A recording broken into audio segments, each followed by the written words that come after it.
The British Columbia Supreme Court has handed down its decision in three cases that challenge the reasonableness behind the province still declaring a COVID-19 emergency worthy of forbidding thousands of healthy and able healthcare workers from saving lives because they never got two COVID jabs. Spoiler alert, much like similar legal challenges before them, medical tyranny prevailed, and all three cases sadly have been dismissed.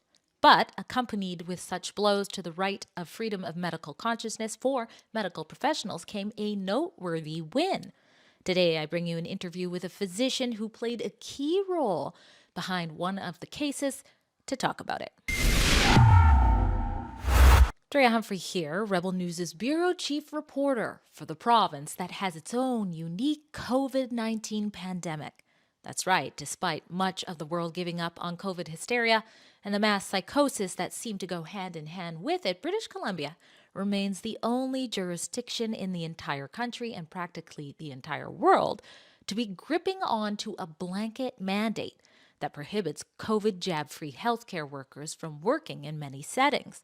So, the next time your loved one in BC is impacted by a dangerously long hospital wait, emergency room closures, ambulance delays, or even has to flee the province to get cancer care in the US, like I will be detailing for you in an upcoming report, remember that Public Health Officer Dr. Bonnie Henry and her NDP sidekicks, Health Minister Adrian Dix and Premier David Eby, well, they're just following BC science.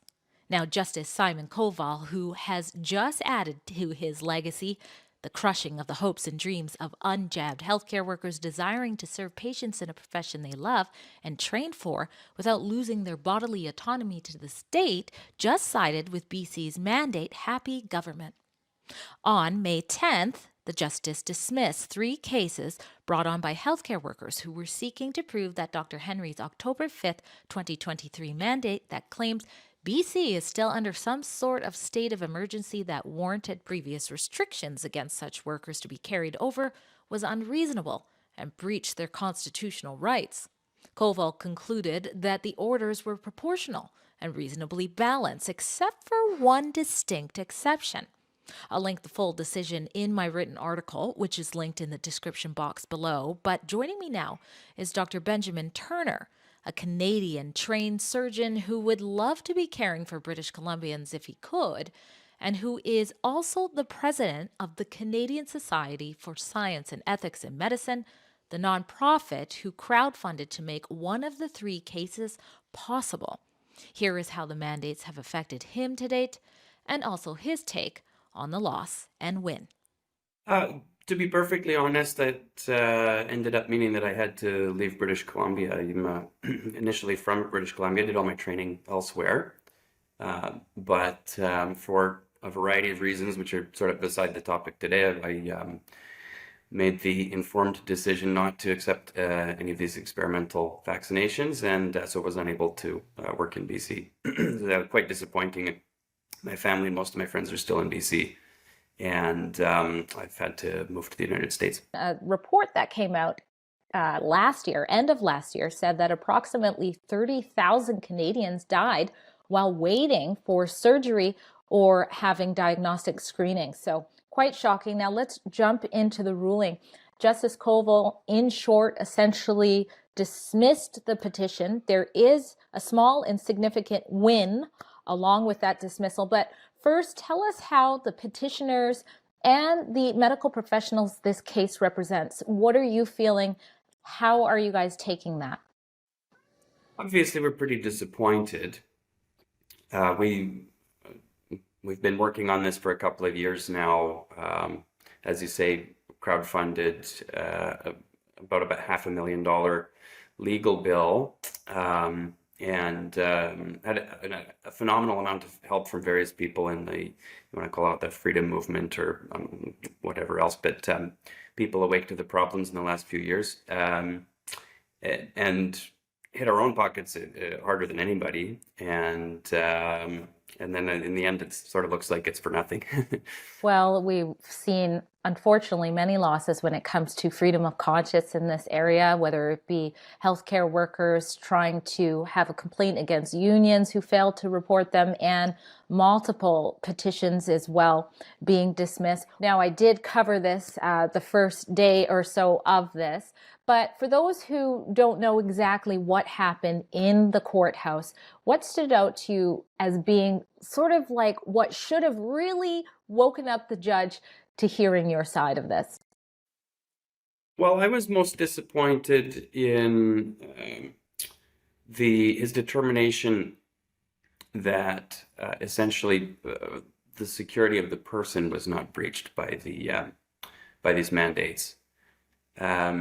Generally, if you have now, and I should mention, our case was bundled with a couple of other cases, and our arguments were not primarily constitutional, but the constitutional part comes up very strongly in the ruling. And in constitutional cases, you often have a judge say, "Well, yes, this constitutional right was breached, but it was justified for reason A, B, and C," which is troublesome enough on its own. But that is, like or not, how the charter is written. And in this case, he didn't actually do that. He said that that was the case for the people seeking religious exemptions, but seeking conscientious exemptions, personal medical autonomy, whatever else. He said this was not it wasn't even a breach, so we don't even have to answer the question. The healthcare workers are also being vilified. Dr. Bonnie Henry has proudly, with a smirk on her face, said she doesn't have tolerance for unvaccinated healthcare workers. First, we need to give everybody the opportunity to be immunized.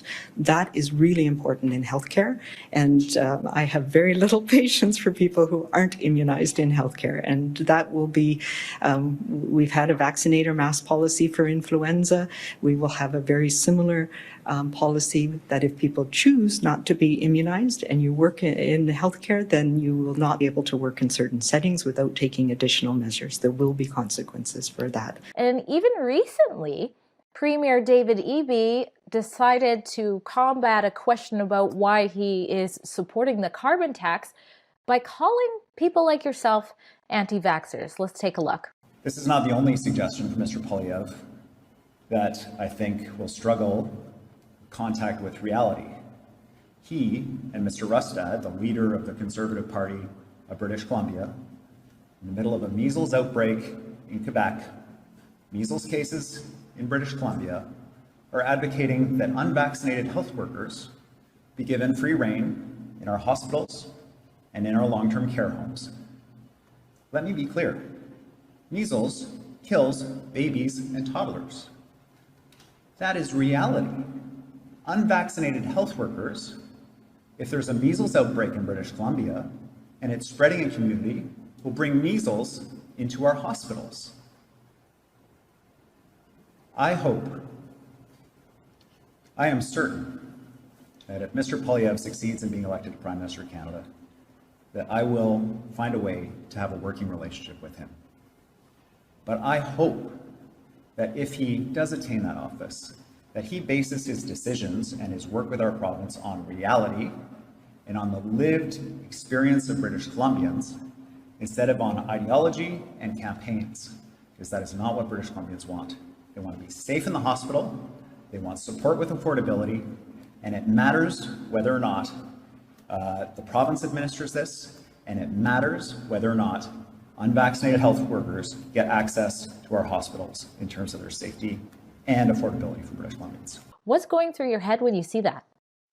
I just love clips like that because it gives me a good laugh. It illustrates the complete lack of honesty among some of the people we're set up against. Now, I said that there is a small but significant win here. We should talk about that. The petitions are dismissed with the exception that reconsideration of the vaccination requirement from healthcare workers able to perform their roles remotely or in person, but without contact with patients, residents, clients, or the frontline workers should be reconsidered. So what do you make of that? What's the word in the health worker community about that? People are trying to be optimistic. It is a win, and we shouldn't downplay that it is a win.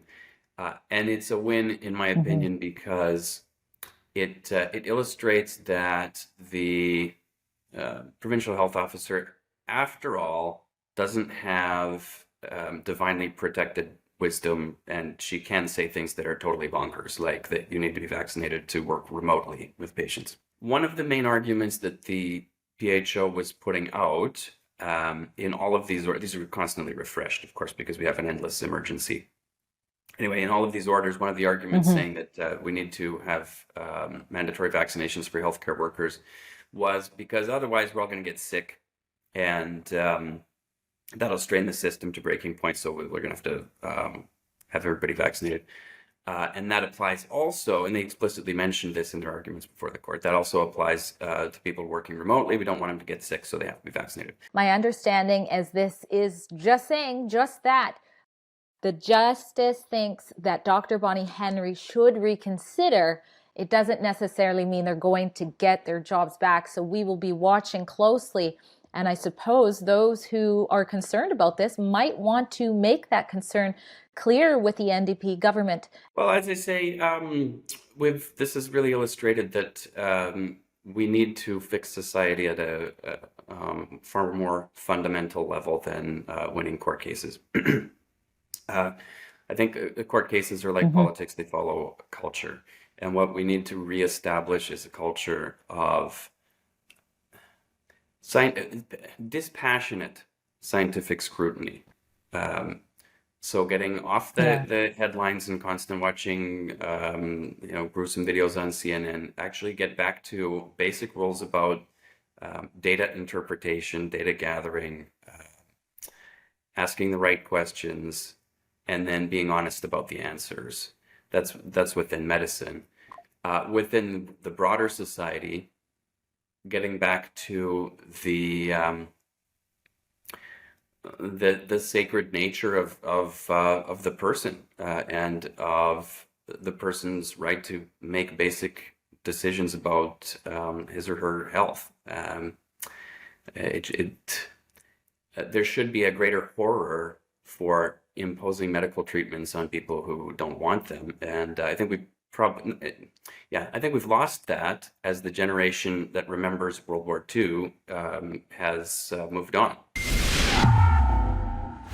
At Rebel News, we don't back down from bringing you the other side of the story. And when it comes to COVID-19, we've been doing that since January 2020. If that's refreshing and you appreciate that, consider supporting our journalism.